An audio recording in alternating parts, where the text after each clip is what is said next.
Capítulo 7. Cristo, el legislador. Porque el Eterno es nuestro juez, el Señor es nuestro legislador, el Eterno es nuestro Rey. El mismo nos salvará. Consideremos ahora a Cristo en otro aspecto distinto, aunque en realidad no sea realmente diferente. Se trata de la consecuencia natural de su posición como creador, porque el que crea, de crear, debe ciertamente tener autoridad para guiar y controlar. Leemos en Juan 5, 22 y 23, las palabras de Cristo. El Padre a nadie juzga, sino que confió todo el juicio al Hijo, para que todos honren al Hijo como honran al Padre.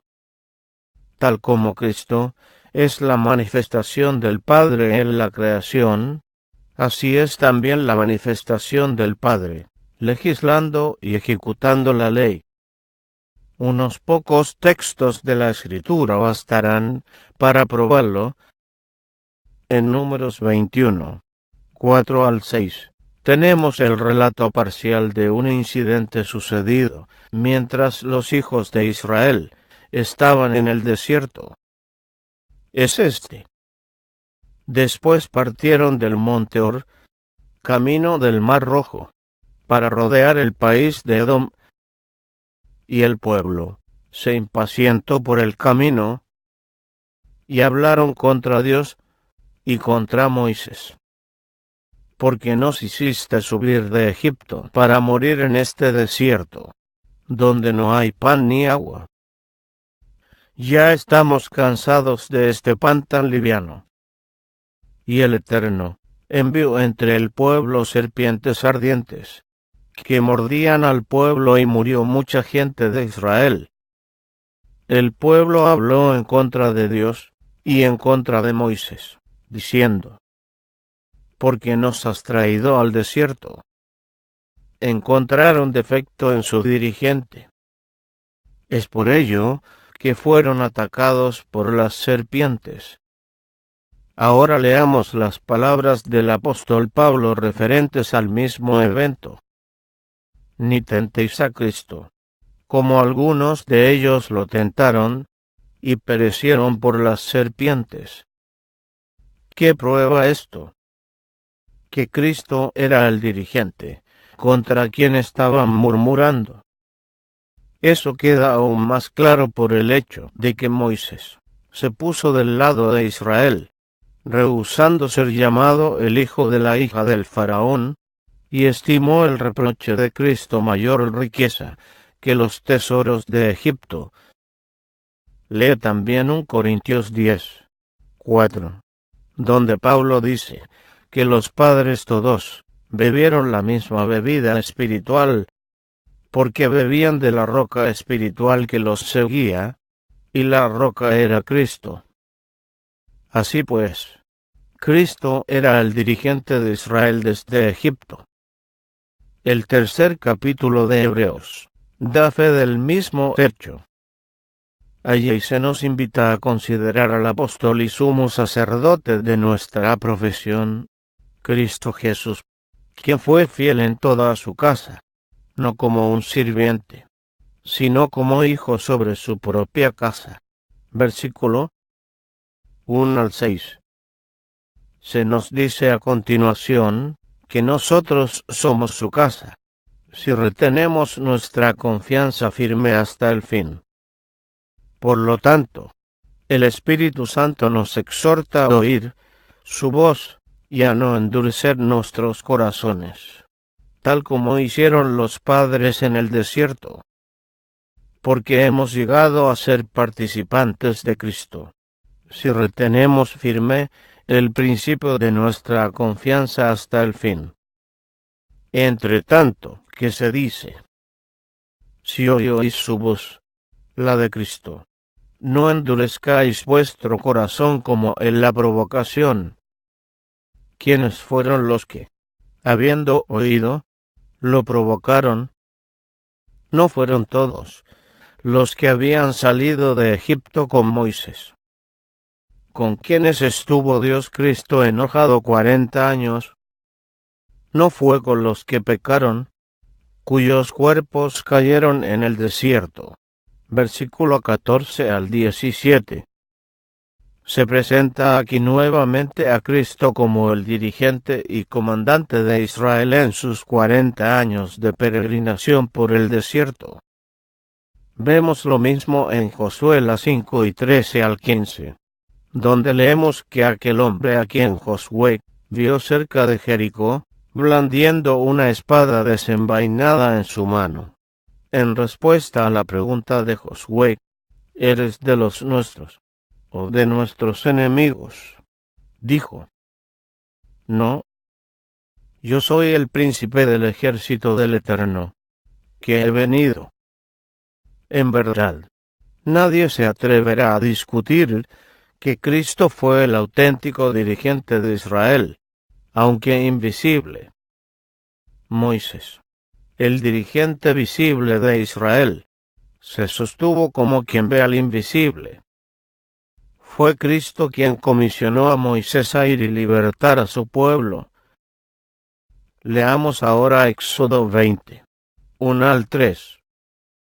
Entonces Dios habló estas palabras: Yo soy el Eterno, tu Dios, que te saqué de Egipto, de casa de servidumbre.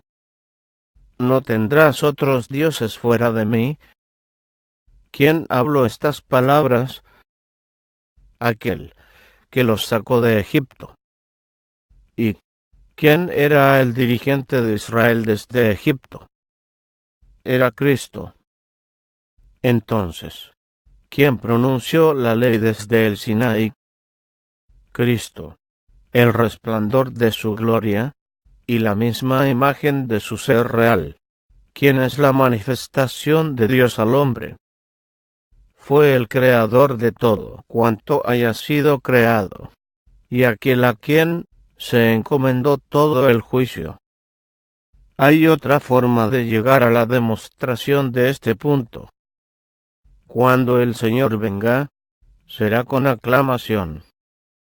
Su voz penetrará las tumbas, y resucitará a los muertos. El Eterno bramará desde lo alto, desde su santa morada dará su voz. Bramará con fuerza contra su tierra. Canción del Agar Eros, cantará contra todos los habitantes de la tierra. El estruendo llegará hasta el fin de la tierra, porque el Eterno tiene juicio contra las naciones. Él es el juez de toda carne, y entregará a los impíos a espada, dice el Eterno, comparando esto con Apocalipsis 19, 11 al 21, donde Cristo como comandante de los ejércitos celestiales, el Verbo de Dios, Rey de reyes, Señor de señores, sale a pisar el lagar del vino del furor de la ira del Dios Todopoderoso, destruyendo a todos los impíos. Reconocemos que es Cristo quien brama, desde su morada, contra todos los habitantes de la tierra. Al entrar en controversia con las naciones, Joel añade algo más, al decir, el Eterno bramará desde Sión, tronará desde Jerusalén, y temblarán el cielo y la tierra. A partir de estos textos, a los que cabría añadir otros, vemos que en la venida del Señor a libertar a su pueblo, Él habla con una voz que hace temblar la tierra y el cielo. Vacilará la tierra como un borracho, será removida como una choza, y los cielos desaparecerán con gran estruendo. Leamos ahora Hebreos 12, 25 y 26. Mirad que no desechéis al que habla, porque si aquellos que desecharon al que hablaba en la tierra no escaparon, mucho menos nosotros, si desecháramos al que habla desde el cielo. En aquel entonces, su voz sacudió la tierra. Pero ahora prometió, aún una vez, y sacudiré no solo la tierra, sino en el cielo. La ocasión en la que la voz sacudió la tierra fue al promulgar la ley al pie del Sinaí, un acontecimiento sobrecogedor, sin paralelo hasta hoy, y que no lo tendrá hasta que el Señor venga con todos los ángeles del cielo a salvar a su pueblo. Pero observemos, la misma voz que entonces sacudió la tierra, sacudirá en el tiempo venidero, no solamente la tierra, sino también el cielo, y hemos visto que es la voz de Cristo, que atronará hasta el punto de hacer temblar el cielo y la tierra. En el desenlace de su controversia con las naciones, por lo tanto, queda demostrado que fue la voz de Cristo la que se hizo oír en el Sinaí, proclamando los 10 mandamientos. Esto coincide exactamente con la conclusión lógica de lo ya comentado a propósito de Cristo como creador y hacedor del sábado. En efecto, el hecho de que Cristo sea parte de la divinidad, poseyendo todos los atributos de ella, igual al Padre a todo respecto como creador y legislador, es la razón básica del poder de la expiación. Solamente así es posible la redención. Cristo murió para llevarnos a Dios, pero si le hubiera faltado un ápice para ser igual a Dios, no nos hubiera podido traer a Dios. La divinidad significa la posesión de los atributos de la deidad. Si Cristo no hubiese sido divino, entonces habríamos tenido solamente un sacrificio humano. Poco importa que se conceda el que Cristo fuese la más grande inteligencia creada en el universo.